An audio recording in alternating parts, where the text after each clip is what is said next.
Hi, hello, this is Matthew Hurtado from Matt's Line Sports, and the Cubs are the best team in baseball. There is not a doubt on my mind anymore. I just got finished watching the Dodgers game, and oh my god, dude, 11-10, we walked it off against the best team in the league, mind you, in my opinion. Well, we're the best team now. Look, if you want to see my reaction, here's the clip.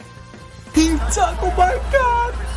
Holy fuck! God damn, dude, I love this team. I love this team, bro. Holy fuck! That's it. That's it. That's game. Oh my god. Oh my god, we're so good. And we're back. We destroyed them Dodgers. Oh my god. But that's not just all. I'm going to present a case as to why the Cubs are the best team in baseball right now. And of course we have some flaws, which I'm going to point out, but we can easily overcome those. So first things first, we destroyed the Dodgers. Today, not just today, but if we win tomorrow, we're going to be winning the all-time series against them this year. That is huge considering they were the heavy World Series favorites and the best team in baseball. And why is this also important? Because our starting pitching is really good right now. I mean, when Justin Steele got injured, we all thought our pitching was going to take a heavy toll, but Ben Brown has really stepped up. Shota Imanaga, he struggled today, but he did a great job, all things considered. And all of our other rotation is doing good. They're keeping up. That is something that is incredibly important as you get into these deep playoff runs. You need starting pitchers you can rely on. You need people who will go 7 innings so that your relief pitching can take a little bit of a break. And we really need to make sure we're good. Now, I want to talk about relief pitching. We all know that that is the worst part of the Cubs. Easily. Like, if you look at the statistics, I mean, we give up the most runs on average. I think we're the 6th worst in the league or something like that. It's insane. But our relief pitching definitely needs work. But we'll get back to that. Let's keep talking about positives, because I love positives, and I'm happy right now. The bats were alive. I mean, this reminds me of like the 2016 Cubs in the sense that every single batter I feel like is a threat. Look at today. Miguel Amaya hit the solo shot to left center field to tie the game. Kyle Tucker, my beautiful king, hit that 2-run homer. Here's a clip of me reacting. And everyone on the lineup, Pete Crow Armstrong is blossoming into this beautiful, beautiful little butterfly. And I'm seeing it right before my eyes. Oh my god, it's amazing. And like I said, it reminds me of the 2016 Cubs, where every game feels winnable, every game feels fun. The hitting is stellar. Now, these statistics are all out of date, so I'm going to try my best to do it, but the Cubs are currently the 6th highest batting average in the MLB with a 258. They are 4th in home runs with 26, 1st in hits with 172, and 1st in balls on base with 86. Now, we all know the hitting's amazing. The slugging percentage is high, the OPS is high. All you nerds with the little calculators, you know that the Cubs are them. What I really want to talk about is the balls on base. You see, 86 walks is no easy feat. But the Cubs being able to do it shows that, I think, in my opinion, Craig Counsell has put a big emphasis on small ball. And we see that in games where Craig Counsell has opted to bunt. He's stealing like no other coach has done it. And he's making the Cubs be competitive with every at-bat. So when people are talking about Craig Counsell doesn't play that big a role, oh, Craig Counsell, we paid him $40 million for whatever. I think he's doing a great job so far. He's really implementing that small ball and that these runs add up. And especially when you have starting pitching and relief pitching that let up this many runs, you need every run you can get. And honestly, I think he's a genius. I think all the issues people have with Craig Counsell are really issues you should have with Jed Hoyer. But, oh, that reminds me. This is all after an absolute gauntlet. So the Cubs had the hardest strength of schedule with a 630, I believe, compared to the second hardest, which was a 530. Which means there was a .100 harder schedule than any other team in baseball, and we're tearing up.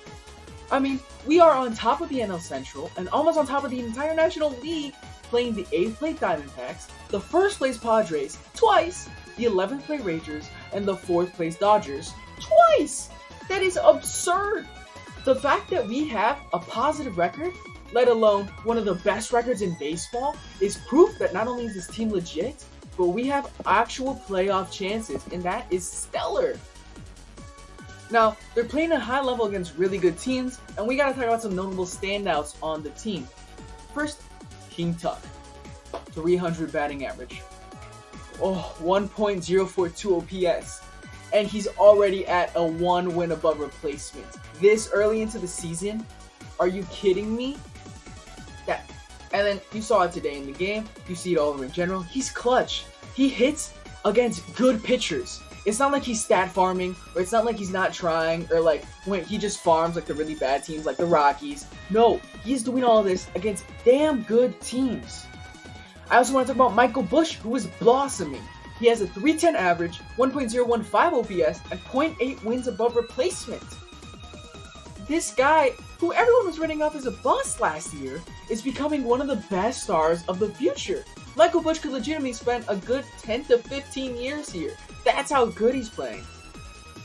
And another thing I am absolutely infatuated with is this Miguel Amaya and Carson Kelly little rivalry they have going on, because they're both fighting for the catcher spot. I think it's really good because Miguel has like a 310 average, 0.842 OPS, and 0.4 WAR wins above replacement, which is already good. If you saw that coming from your catcher, you're thinking this is your franchise guy. This is the guy you want on your team. He is the guy. Then you got Carson Kelly, who's batting 410, OPS of 1.636, and a 1.2 WAR. Listen, I understand that it's inflated. I understand he has a limited amount of at-bats. I get that. But how can you not look at that and just stare in awe of how good he is?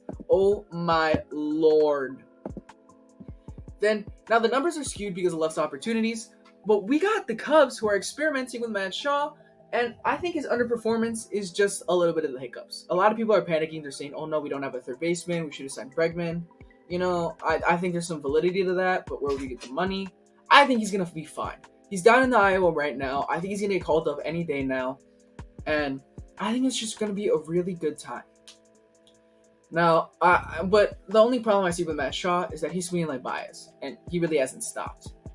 When he was in the MLB, he had a 0.172 batting average. He only had 2 extra base hits, which is ugly.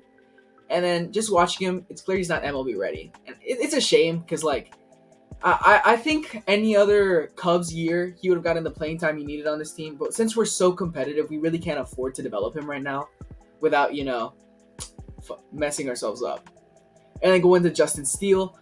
Any team without their ace is pretty much done for, right? Well, this team's ERA is 4.37, which is really bad. And that's because Justin Steele is out, in my opinion. Shota is going to have to step up into that ace role. Now, he did really bad today against the Dodgers, but to be fair, it is the best team in baseball, and it was a really windy day, and I think he has the potential to step up as the ace. Our team also has a .268 batting average, or when people face us, they have a .268 batting average, which is the 6th worst in the league. But let me remind you, we're playing the best the league has to offer. And I think the reason that we're so competitive that no one's talking about is how good the fielding is. We have a .989 fielding percentage, which ties us for 4th place, and we have 7 errors, putting us 6th place in the league. If you ask me, Pico Armstrong is an all-star, a Gold Glove.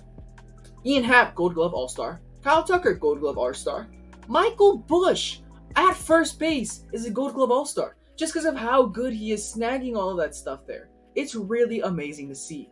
Our defense saved today's game and saves games in general, and there is no doubt about it. And in terms of hitting, we're the best. In terms of fielding, we're the best. Pitching is the only thing stopping us from not only becoming the World Series champions, but even the best team all time. If we resign Tucker next year, and Busch develops, Pico Armstrong develops, we keep out Nico Horner, Dansby Swanson, these developed guys, and we get Matt Shaw starting position, who's to say we don't have a dynasty on our hands? And we also haven't lost a series unless you count, that Mickey Mouse, Japan trip. If we trade a pitcher, we could very well be for the best team in baseball. And let me remind you that the 2016 Cubs were one step